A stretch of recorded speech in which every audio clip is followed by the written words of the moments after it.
Nós somos o Homo sapiens. Nossa espécie surgiu após um longo processo evolutivo que começou há milhões de anos. Mas o que sabemos hoje sobre esse processo? Sem dúvida, o homem descende do macaco.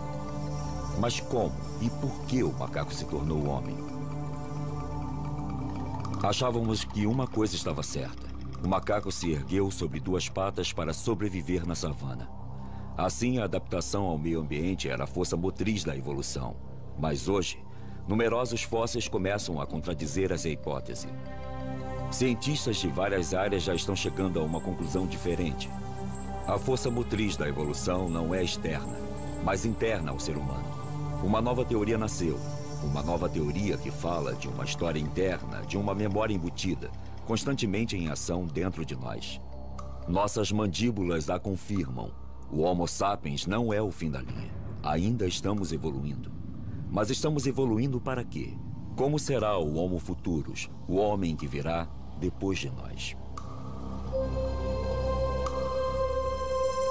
O homem do futuro.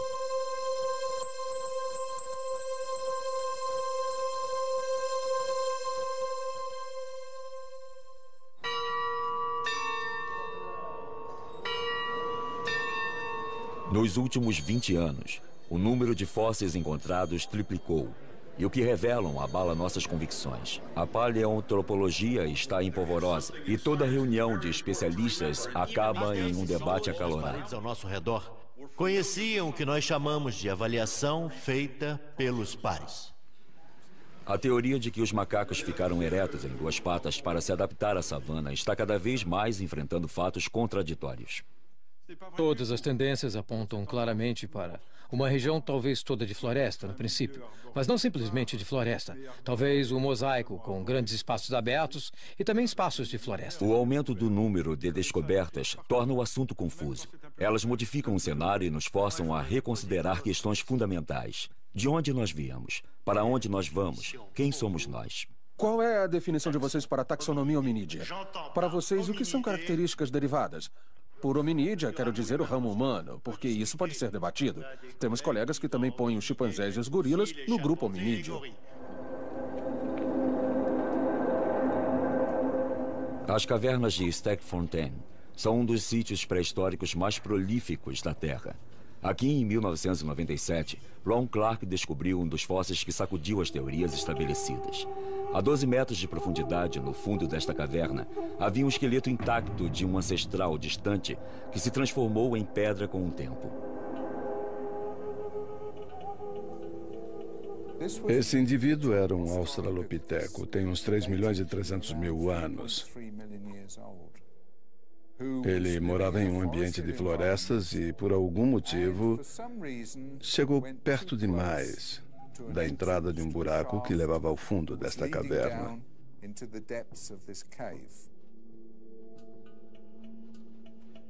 E ele não conseguiu sair. Ele pode ter sobrevivido aqui por muito tempo, até que morreu de fome. Littlefoot é o primeiro fóssil completo de um australopiteco jamais descoberto. É mais do que um macaco, mas ainda não é humano. A estrutura de seu esqueleto permitiu que os especialistas confirmassem que já ficava ereto, mas o formato de seu pé causou sensação, porque é muito mais adaptado à vida nas árvores do que na savana. O pé indica que o dedão do pé era como um polegar. Eu quero dizer, ele podia se mover um pouco para longe dos outros dedos. Ele podia fazer assim. E isso também seria útil para ajudar o indivíduo a subir em árvores. Considerado um dos pioneiros da paleontologia moderna, Philip Tobias dirigiu pessoalmente as escavações em Stegfontein por mais de um quarto de século. Para ele, o pé de Littlefoot está longe de ser a única prova de que o australopiteco vivia principalmente na floresta. Se a gente olhar para todas as provas dos restos de animais, dos restos de plantas e dos hominídeos dos sítios do sul da África, do leste da África, eles apontam para um bioma uma massa viva de criaturas, plantas e animais que não estavam ajustados à savana, não estavam adaptados a ela. Ao contrário, percebemos que são criaturas, tanto as plantas quanto os animais, que seriam bem adaptadas à vida de uma floresta.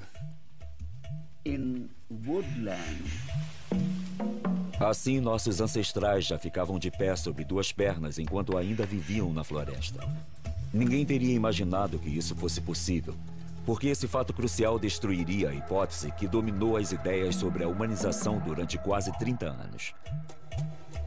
Por 30 anos, o Vale da Fenda, no leste da África, foi considerado o criador da humanidade, pois lá foi encontrado o maior número de fósseis de australopitecos. Foi lá que Donald John Hanson e Yves Coppens descobriram Lucy em 1974. Na época, ela era nosso ancestral ereto mais antigo. A East Side Story, ou hipótese da savana, se tornou viável na teoria. Ela afirmava que uma divisão no Grande Vale da Fenda separou os grandes macacos em dois grupos.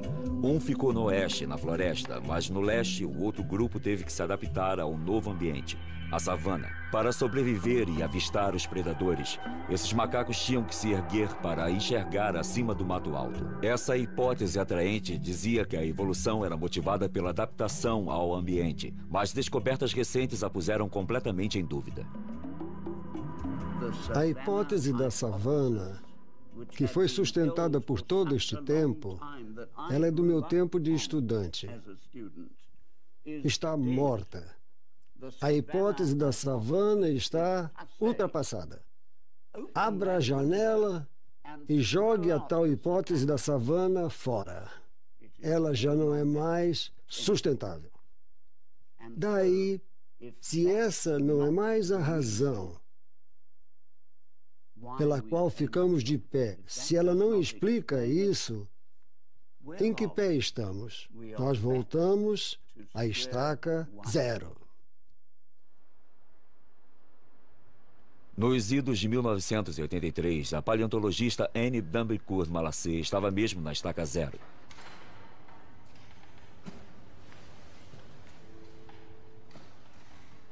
Como muitos de seus colegas, ela resolveu escrever sua dissertação sobre a evolução dos maxilares em nossos ancestrais fossilizados. Sua pesquisa exigia que repetisse um certo gesto muitas e muitas vezes. Um gesto aparentemente trivial, mas que levou a uma descoberta espantosa. Ela virou os crânios de cabeça para baixo. Quando colocamos o maxilar de volta em seu lugar no crânio, assim, viramos o crânio e tentamos fazer uma comparação. Desta vez não dos maxilares, mas da base dos fósseis de um chimpanzé jovem, de um neandertal jovem e de um sapiens jovem. Ao virar os crânios, ela acabou percebendo que o que mudava do macaco para o homem não era apenas as proporções cranianas. Os crânios deviam ser vistos como estruturas móveis que chegavam a um novo equilíbrio ao evoluírem de uma espécie para outra. E a chave desse equilíbrio está por baixo. A novidade aqui foi perceber que, se a forma da mandíbula mudava, a forma da face mudava também. E isso se deve, antes de mais nada, a uma mudança na posição dos ossos da base. Ela não sabia na época, mas uma ortodontista tinha reparado na mesma coisa. Quando uma criança sofre um desalinhamento nos dentes, o responsável é o desenvolvimento do crânio inteiro. Você atende adultos também? Não, eu só trato crianças. Ao colocar nas crianças aparelhos dentais que fazem pressão diretamente na base do crânio, Marie-Joseph Deyer consegue recuperar o equilíbrio e tem muito mais sucesso do que simplesmente alinhando os dentes. Nós tratamos crianças de 6 anos e mais jovens ainda do que isso, porque parece muito mais simples intervir nessa idade. Intervir diretamente no próprio osso, no desenvolvimento dele. Na Europa, 70% das crianças têm problemas com desalinhamento de dentes e maxilares. Nos Estados Unidos, 80%. No Japão, 95%. E esses números estão aumentando sempre. Cada uma está registrando, medindo e analisando esse fenômeno. Ao longo da evolução, a base do crânio gira para baixo cada vez mais, e o desalinhamento dos maxilares das crianças de hoje pode ser explicado pelas diferenças que isso cria nos ângulos. Mas qual é a chave para essa flexão?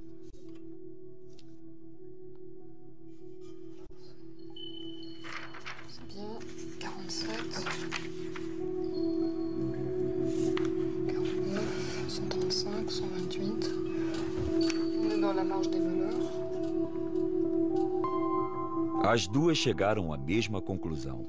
A base craniana, assim como o crânio inteiro, está organizada em torno de um único osso, o esfenoide. Se voltarmos atrás no nosso processo de desenvolvimento, o primeiro osso a ficar no lugar e que determina a posição dos outros em sua formação é o que chamamos de esfenoide. É o osso mais complexo e diferenciado no crânio. O esfenoide é um osso bem escondido no próprio centro do crânio. Ele tem uns 10 centímetros de largura, com uma forma de borboleta. Ele está no nível dos olhos, bem abaixo do cérebro. Este osso é o núcleo em volta do qual nosso crânio e depois nosso esqueleto tomam forma enquanto nos desenvolvemos. O osso esfenoide é o pilar central do nosso grande quebra-cabeças craniano. À frente dele está a região da fronte. Pelos lados, os ossos temporais e parietais. Por trás, tem uma série de ossos que se juntam à coluna vertebral e que determinam nossa postura trípode.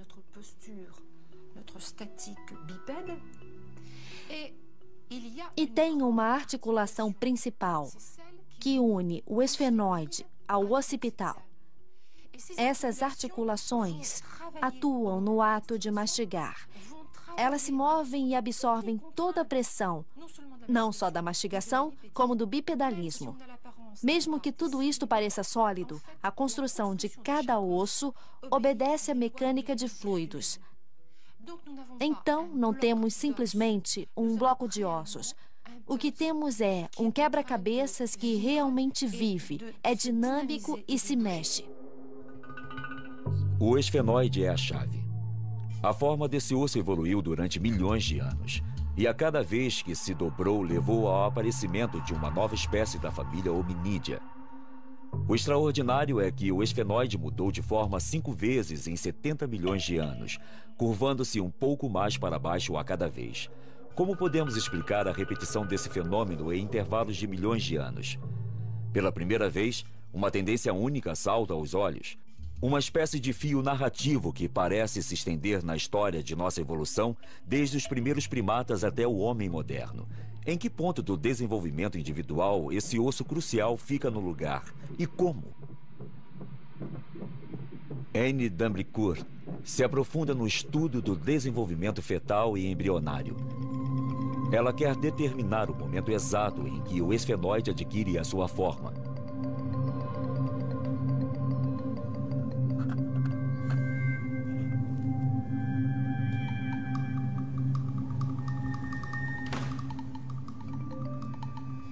Ao examinar desde o período fetal e lendo tudo o que se escreveu, descreveu e publicou sobre isso e sobre a flexão da base, eu consegui localizar o momento em que o crânio se forma, em que a base craniana se forma. Ela se forma sozinha e o momento da flexão é muito aparente. Se dá entre 7 e 8 semanas. Em outras palavras, praticamente no fim do período embrionário, logo antes do começo do período fetal. O esfenoide é o primeiro osso a se formar no embrião. Nos primeiros dias de vida, ele é plano, como em todos os mamíferos. Então, o cérebro e o sistema nervoso começam a se enrolar e o esfenoide se flexiona e se modifica.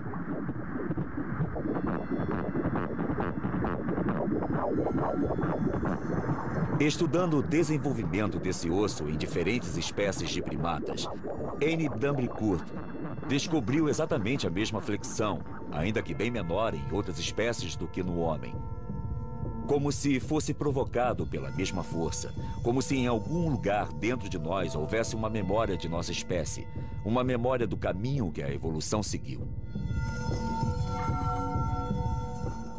É óbvio que existe uma memória embutida agindo, porque se não existisse essa flexão na base, que é o mais importante, não continuaria acontecendo.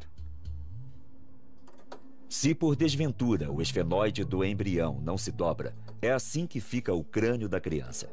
É claramente inviável. O cérebro mal está formado e o maxilar é grande. São proporções que lembram claramente a dos crânios arcaicos. Não tem rotação do occipital, nem vemos a flexão do esfenoide. E isso é muito característico. E o maxilar fica muito grande, não é? Olha só. Isso é bem grande. Especialmente o maxilar superior, uma estrutura muito primitiva. Sim, isto é muito característico. É um pequeno e interessante resumo da evolução humana. Se a memória deste processo tem sido transmitida por milhões de anos, então deve estar em algum lugar dentro de nós. A força motriz de nossa evolução não é externa. Parece haver uma lógica embutida agindo. De fato, nosso processo evolutivo é uma história interna que levou nossos ancestrais de há 70 milhões de anos em direção ao homem de hoje e que está nos levando em direção ao homem de amanhã. É realmente uma história interna. O meio externo só começa a agir depois. É uma influência secundária. Então, obviamente, o que se conclui desta nova abordagem, depois de mais de 20 anos, é que o ambiente tem uma influência, mas é insuficiente. Anne Dambricourt está reunindo medições para tentar chegar a uma fórmula matemática que seja responsável pela flexão da base craniana nesses milhões de anos. Ela tenta determinar os momentos sucessivos da evolução hominídea em que o esfenoide girou. As asas do esfenoide, as pequenas asas e as grandes asas que se projetam para os lados. Professor Olá, Tobias. como está você? Bem-vinda, bem-vinda. Estou tão feliz. É maravilhoso ter você aqui, te encontrar de novo. Obrigada. Seja muito bem-vinda a Joanesburgo. Eu que agradeço, é um prazer repartir essas coisas com você. Philip Tobias sempre apoiou Anne e a encorajou em seu trabalho. Hoje ele deu a ela acesso à sua coleção completa. Um tesouro raro que é fruto de uma vida inteira de pesquisas. Pode dar uma olhada aqui. Olha. O conidial é convexo, não côncavo. É um conidial muito grande para o hominídeo primevo. 3,5 milhões de anos de história estão nesta mesa. Fósseis de hominídeos que Anne pode gerar e examinar como quiser para medir a flexão de sua base. Pode dar uma olhada. Isto é como montar um quebra-cabeças. Você percorreu um longo caminho desde aqueles dias.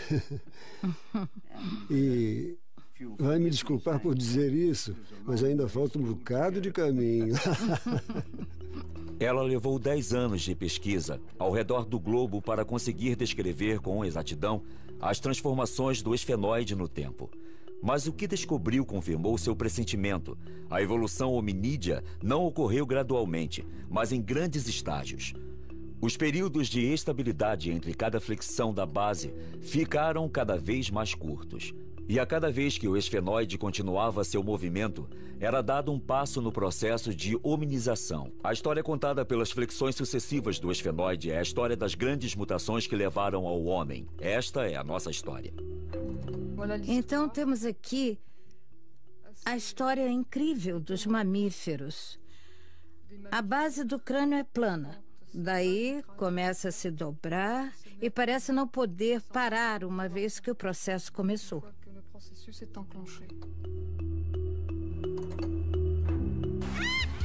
Esta história começou há 60 milhões de anos. As florestas de todo o planeta estavam cheias de proscímios, nossos ancestrais mais antigos. Esses lêmures de Madagascar são os últimos sobreviventes modernos dessas espécies. Eles são os primeiros personagens principais dessa história. Mas seu esfenoide ainda não se dobrou. Dá para ver que a base é muito comprida e plana. Esses proscímios já têm algo em comum conosco. Uma versão rudimentar da nossa mão, o polegar, que milhões de anos mais tarde se tornaria indispensável ao homem.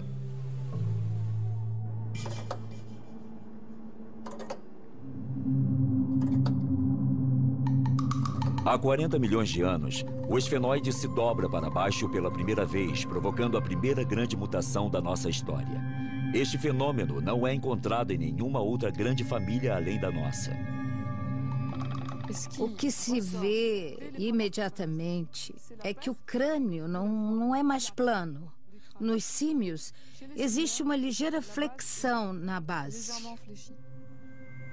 Esta é a aparência dos macacos. Centenas de espécies que por 40 milhões de anos povoaram as florestas do planeta todo.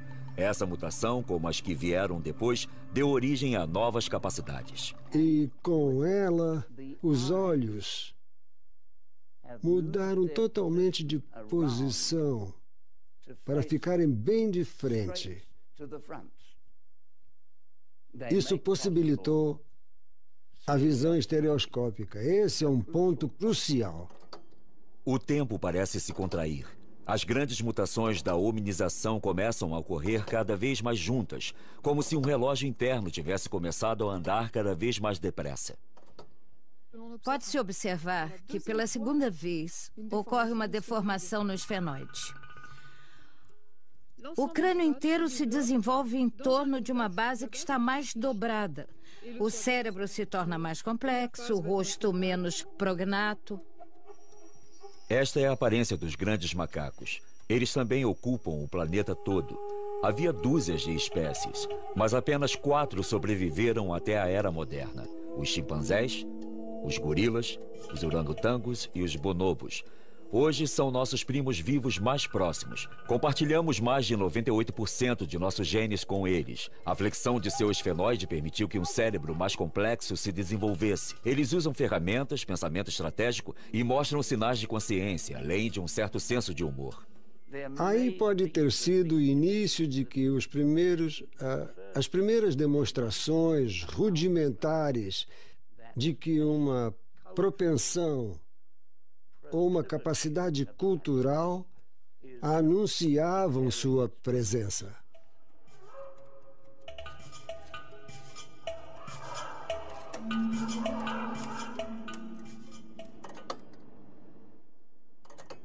O ritmo acelera de novo.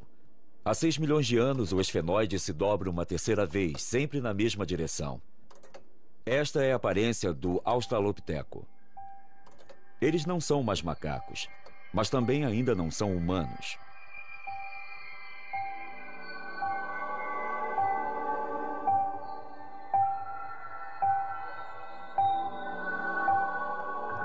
Eles nunca apoiavam o peso nos membros dianteiros, diferentemente dos grandes macacos.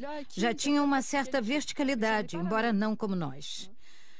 A base de sustentação deles era diferente da nossa, então eles ainda não ficavam muito firmes e, quando caminhavam, ainda não tinham o senso de balanço bípede do homem moderno.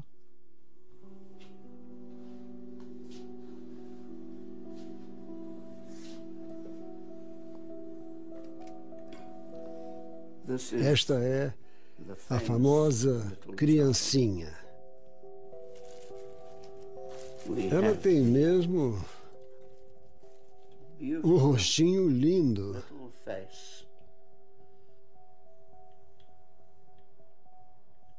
Uma articulação perfeita. E voilá! O cérebro. O fóssil de Taung é um dos fósseis de Australopiteco mais preciosos. Esta maravilha tem 2 milhões e 300 mil anos. Ela inclui o único fóssil já descoberto de um cérebro. Tem um volume de 500 centímetros cúbicos, muito menos do que o dos nossos, mas é mais complexo do que de um macaco. Esse desenvolvimento foi possível por causa de uma nova posição de seu O cérebro esfenoide. era a chave. Então, não só eles tinham esta mão que podia manipular ferramentas, como tinham um cérebro que dizia a eles o que fazer com ela. E um cérebro que dizia a eles como evitar um confronto com carnívoros. Então, eles se valiam de sua esperteza, de seu cérebro e da cultura que estavam desenvolvendo. Armado desses novos talentos, o Australopiteco se aventurou nas savanas vizinhas, provavelmente para caçar. Mas por outros 2 ou 3 milhões de anos, seu habitat foi a floresta e ele continuava a buscar refúgio nas árvores à noite. Talvez eles dormissem nas árvores por segurança, porque os leopardos geralmente não sobem em árvores altas, como os gorilas fazem hoje em dia e como os chimpanzés também fazem. Esse parece ser um novo tipo de paradigma para a verticalidade. Então, antes de descer para a Terra, talvez você já estivesse um pouco vertical, ereto, e desenvolvesse novos traços hominídeos que permitiam a verticalidade e o andar e correr em 2 pernas. O Australopiteco viveu por 4 milhões de anos. O gênero compreendia diversas espécies, mas o esfenoide era similar em todas. Sua inteligência permitia que fizesse ferramentas mais sofisticadas, mas nunca dominou o fogo. Seus fósseis são encontrados no sul, no norte e no leste da África, e parece que nunca deixou o continente. Essa criatura foi muito bem sucedida e se tornou, nós acreditamos, você e eu.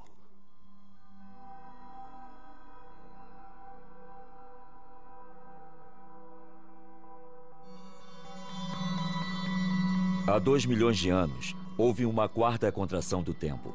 O esfenoide se dobra e nossos ancestrais ficam ainda mais eretos. Esta é a aparência dos que chamamos de Homo, o homem.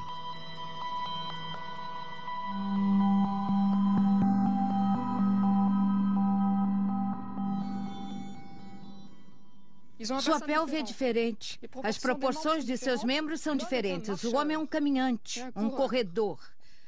Há um novo balanço bipedal, um novo desenvolvimento psicomotor e, de novo, o mesmo padrão. A base do crânio tem um esfenoide que girou ainda mais. A coisa que muda com a primeira ocorrência do Homo é a aparição da linguagem. A nova posição de seu esfenoide aumentou ainda mais a complexidade do cérebro desses primeiros homens. Também liberou a laringe parcialmente, o que tornou a fala possível, embora nossas atuais vogais ainda estivessem fora de seu alcance. Essas mulheres são os últimos humanos que falam Khoisan, a linguagem dos bosquímanos. Foneticamente falando, é uma das linguagens mais ricas do mundo. Ela tem todos os sons que usamos e também os emitidos pelos primeiros homens.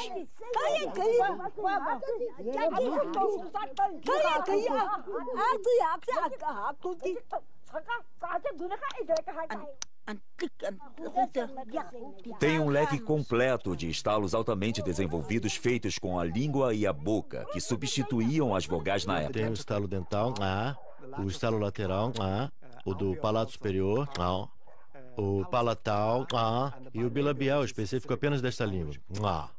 Antes de desenvolver totalmente a caixa vocal, a gente usava a língua para estalar nos dentes, no palato, nos lados da boca.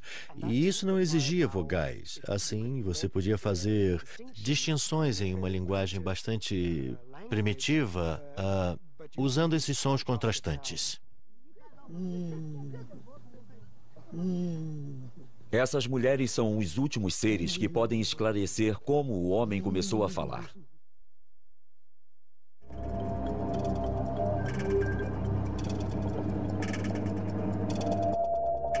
Há 160 mil anos, o relógio tocou de novo. O esfenoide se dobra uma 5ª vez.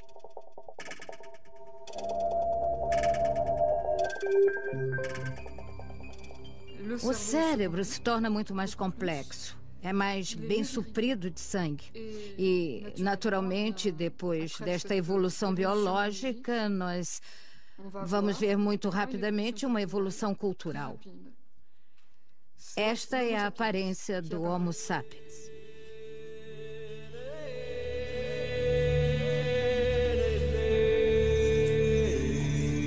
É o advento do pensamento abstrato. A ferramenta de pedra não é mais apenas útil. Às vezes, também é um objeto de valor. A arte começa a aparecer em superfícies de pedra ao redor do mundo. A pergunta é: este foi o primeiro rudimento da escrita?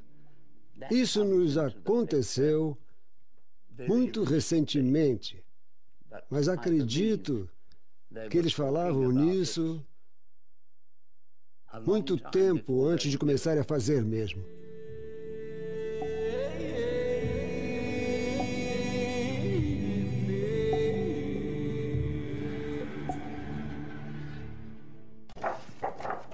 O que é mais extraordinário na descoberta de Anne é que ela nunca põe em dúvida a classificação tradicional dos fósseis. Pelo contrário, o ângulo formado pela base do crânio se torna um critério mensurável para determinar a espécie do fóssil. Por exemplo, isso permite responder à questão levantada por Toumai, um crânio fóssil com mais de 6 milhões de anos e considerado como um membro mais antigo da família humana. Então, Toumai é um australopiteco ou ainda é um macaco? Anne só tem acesso aos moldes e às fotos de Toumai, mas ela consegue fazer medições e comparar os ângulos da sua base craniana com os dos fósseis que estudou. Esta base é comprida demais para um hominídeo. É um macaco deformado. Até o momento, com estes elementos, nada nos leva a crer que seja um hominídeo. Esta nova versão de nossa história também resolve alguns dos enigmas que as teorias anteriores tinham cada vez mais dificuldade em esclarecer. Um desses enigmas é como o homem populou a Terra. Sabemos que o Homo apareceu na África há 2 milhões de anos e que a deixou para colonizar o mundo. As teorias clássicas dizem que a evolução para o Homo sapiens ocorreu novamente na África há 170 mil anos. Então o sapiens teria tido de deixar o continente uma segunda vez para repopular o mundo, e outras espécies teriam tido que desaparecer misteriosamente. Este fóssil não é mais de um Homo erectus, é muito moderno. Ainda assim, toda a parte superior do rosto, a abóboda e tudo que constitui o cérebro deste feto, da criança e do adulto, ainda é arcaico. A estrutura frontal também é arcaica. Vejam só isso aqui. Isso fica bem claro no formato da parte posterior. Ela é bem arcaica, pouco arredondada. Também acho que é uma indicação bastante clara. Não só por essa forma, mas também por este ângulo. Aqui temos 2 precursores do homem moderno, porque o homem continuou a evoluir depois de emigrar e de se estabelecer em diferentes regiões do planeta. Isso explica a existência dos Dalis na Ásia e dos Neandertais em outros lugares. Existem 2 histórias diferentes.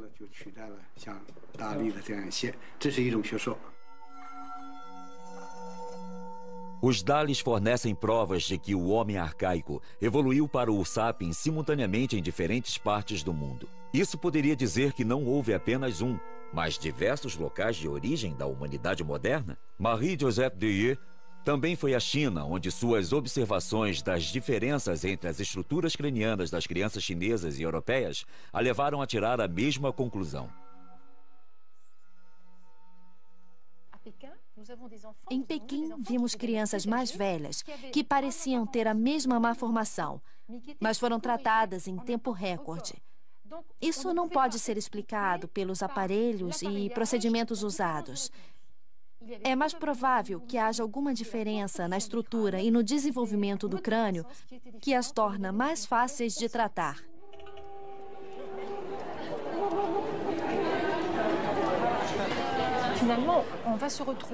No fim das contas, vamos terminar com uma estrutura, um quebra-cabeças craniano, digamos, que não se encaixa do mesmo jeito. Depende se vem de uma origem europeia, de uma origem africana ou de uma origem asiática. Na minha opinião, é através de nosso estudo das crianças de hoje que viremos a entender como os vários locais de origem da humanidade se organizaram. Se realmente existiram vários locais de origem da humanidade moderna, então o Sapiens não precisou deixar a África uma segunda vez para repopular o mundo. Essa hipótese muda inteiramente o mapa de como os humanos ocuparam a Terra. O Homo realmente saiu da África há 2 milhões de anos, mas ele também evoluiu em diferentes regiões do planeta e um grande número de espécies se desenvolveu.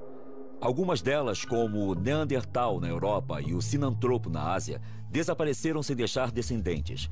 Mas outras, na África e na Ásia, deram origem aos humanos modernos simultaneamente. Então, como podemos explicar a lógica que leva o esfenoide e o crânio a mudar no mesmo modo no planeta inteiro? O que permite que essa memória exista e seja repassada? Hoje em dia, o campo da genética está dando respostas aos paleontologistas.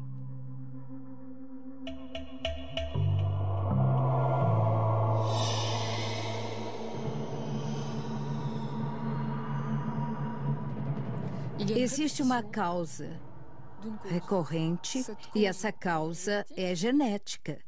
Quer dizer que está programada, é hereditária. Podemos localizá-la, está gravada, é interna, é transmissível. Está claro que a estrutura do cérebro e as contrações faciais são, sem dúvida, controladas por genes reguladores ou genes arquitetos. São genes OXs ou genes homeoboxes, como são chamados, que são genes que regulam e controlam o desenvolvimento embrionário individual. Este é o axolot, uma pequena salamandra aquática encontrada no México. Esta criatura permitiu que os cientistas elucidassem o papel dos genes reguladores. Ao injetar um hormônio que estimula um determinado gene desse tipo, o desenvolvimento do axolot pode ser significativamente alterado.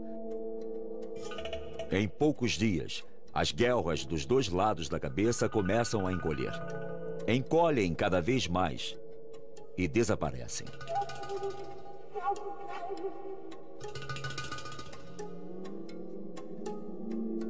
E a salamandra abandona a água, pois se tornou um animal terrestre com um par de pulmões. Você não precisa de 1 milhão de mutações. A mutação de apenas 2 ou 4 genes reguladores pode mudar completamente a estrutura de um organismo. Assim, a mutação de uns poucos genes é o bastante para explicar as dramáticas diferenças morfológicas que nos separam dos macacos, embora compartilhemos 98% de nossos genes. Durante a evolução toda, temos o mesmo padrão básico. Mais espécies desaparecem, se tornam extintas, são incapazes de sobreviver a mudanças dramáticas no clima e na ecologia, diferente das que tiveram as mutações certas e sobreviveram. A evolução é a exceção. A extinção é a regra.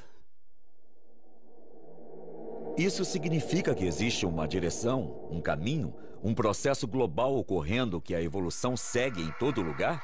É uma pergunta perturbadora que todo pesquisador que estuda a origem da vida e da história do universo deve perguntar.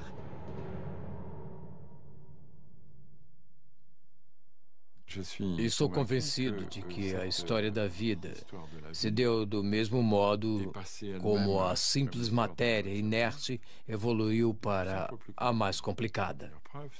A melhor prova que temos é que todos os fósseis dos primeiros 3 bilhões de anos são unicelulares.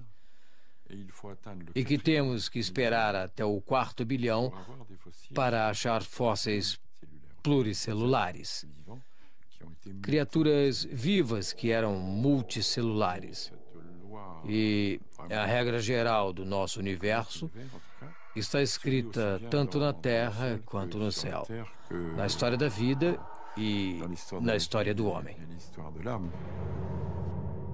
Portanto, há regras gerais, como a da complexidade crescente que regula o universo, a matéria e a vida.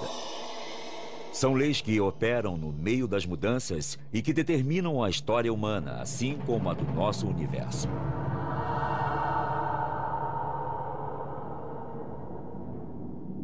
E seguindo esses caminhos, nosso esfenoide irá um dia girar de novo, dando origem ao homem que nos sucederá.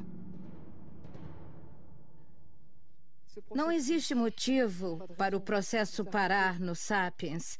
Temos razões para crer que, em mais alguns milhares de anos, não sabemos exatamente quantos, mas podemos ter certeza de que as populações vão evoluir simultaneamente, ao mesmo tempo. A verticalização da face, o arredondamento da parte posterior do crânio, a redução da mandíbula e dos pomos da face são tendências que vêm de longe no passado e que vão continuar. Em 1 milhão de anos, se a Terra não tiver explodido, nós teremos crânios extremamente altos e extremamente redondos, com mandíbulas extremamente pequenas. Os cientistas predizem que nossos cérebros vão ficar ainda mais complexos. Será que esse homem com uma testa grande partirá para descobrir novos mundos, como fizeram seus ancestrais? Será que o Homo Futurus será o extraterrestre da nossa imaginação?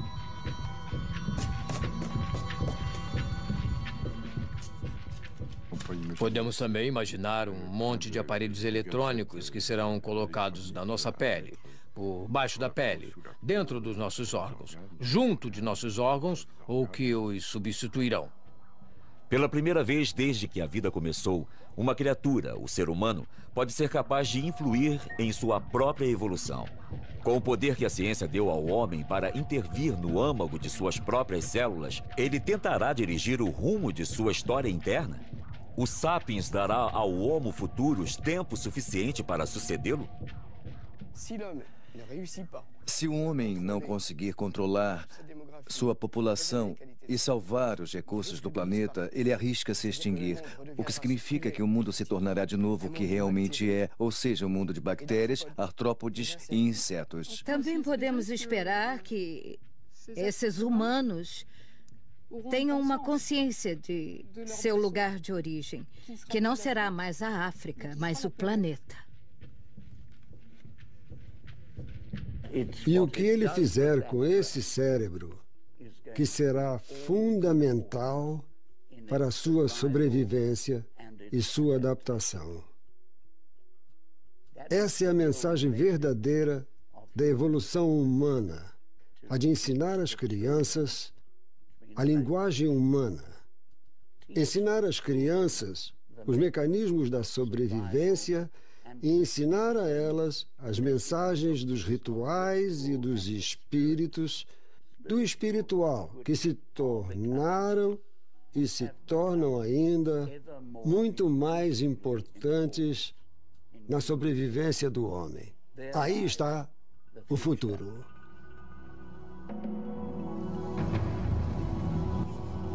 Nós somos sapiens. Somos as primeiras criaturas com um cérebro complexo bastante para estudar a história de nossa evolução. Somos capazes de tentar penetrar seu significado. Ainda assim, seremos suficientemente desenvolvidos para fazer isso? Ou continuaremos a nos chocar com obstáculos que o Homo Futurus vai facilmente ultrapassar? Versão brasileira Audiocorp.